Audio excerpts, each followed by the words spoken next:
You can't transform yourself.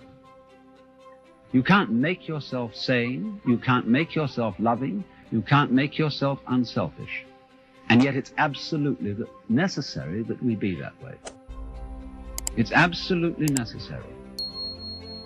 If we are going to hand over the direction of nature to nature, which is what it comes to, it's absolutely necessary that we let go of ourselves, and it can't be done. Not by anything that we call doing it, acting, willing, or even just accepting things. You can't do it. Why? Because you don't really exist as that kind of a separate ego or personality. It's just an idea based on a phony feeling.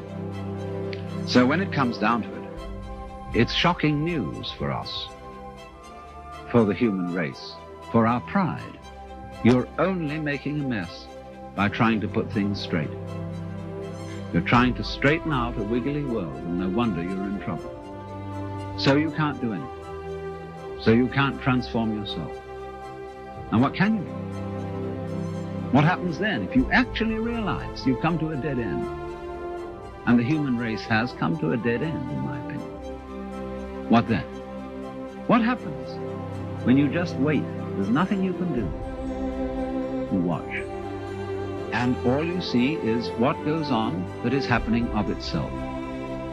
You're breathing, the wind is blowing, the trees are waving, your blood is circulating, your nerves are tingling. It's all going on of itself. But you know, that's you. That's the real you. The you that goes on of itself. It's not the symbol. It's not the person. It's you that's happening, as when you breathe. Yes, you can get the feeling that I am breathing by shoving your breath, but your breath goes on day in and day out without your doing anything about it or even thinking of it. The same way your brain is functioning without your forcing it. So when you come to a dead end, and we are individually and socially now in 1971 at a dead end, this is the moment of which it is said man's extremity is God's opportunity, because we have to stop. And when we stop, we find a world that is happening rather than being done, being shoved. And that happening, as distinct from doing, is our fundamental self. And our fundamental self is not something just inside the skin. It's everything around us with which we connect. When you look out of your eyes at nature happening out there, you're looking at you. I'm not going to say what we should do from then on, but simply that before we think of doing it in this critical situation, we realize the completely illusory nature of the beings that we think we are, and get back again to the beings that we really are, which includes all this outside world, no longer left outside. Nobody seems to want to be in charge of themselves because they feel they can't do it. Because trying to improve yourself is like trying to lift yourself up into the air by tugging at your own bootstraps. And it can't be done. But supposing instead of that, seeing that there isn't really anything we can do to improve ourselves or to, if we realize that that is so, it gives us a breather in the course of which we may simply watch what is going on. Watch what happens. Nobody ever does this. Therefore, it sounds terribly simple. It sounds so simple that it almost looks as if it isn't worth doing. If you ever just watch what's happening, and watch what you are doing by way of reaction to it. Just watch it happen. And don't be in a hurry to think you know what it is. In other words, people look at the and say, oh, that's the external world. Oh, how do you know? This real world is not spiritual. It is not material. The real world is simply, so could we look at things in that way? Without, as it were, fixing labels and names and gradations and judgments on everything. But watch what happens.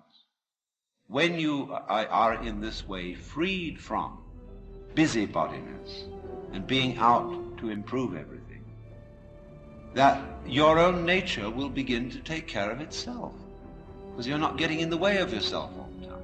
You will begin to find out that the great things that you do are really happening. No great genius can explain how he does it. The fellow does something we can't understand. He surprises us.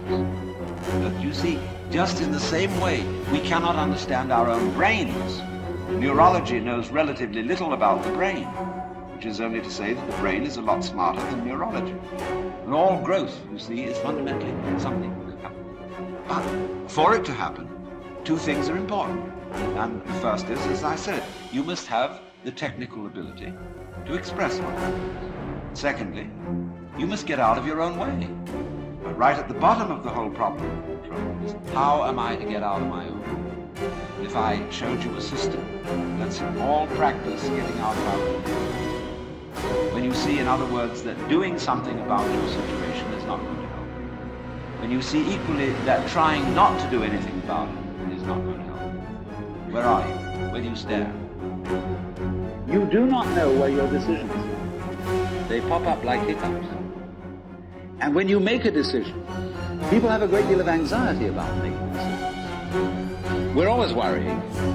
Did I think this over long enough? Did I take enough data into consideration? And if you think it through, you find you never could take enough data into consideration. The data for a decision in any given situation is infinite. Doing as you will isn't a new kind of behavior that you suddenly put on and say, from now on I'm going to go around doing as I will. You have to realize first that that's what you've always been doing. So then you get in the state of liberated or mystical consciousness. You very often feel that a hill is lifting you up as you walk up it. The ground seems to heave beneath your feet, and up you go. And you get this strange feeling of lightness, of effortlessness, walking on air, never a care, you know. This wonderful sense that there are no obstructions anywhere. There's nothing, as it were, banging you and making you do that. It all flows together. And that's a very common sense. You are actually, in that state of consciousness, you are perceiving the goings-on, the Tao, the course of nature, in the way it's happening. But in the ordinary way, you've been conditioned to resist it, to fight it, and to use those sensations of resistance to create a sensory basis for what you describe as the ego. To take the risk of doing what we want, which will work, to the extent that we realize that what I want, basically, what I really want is what you want. And I don't know what you want. Surprising.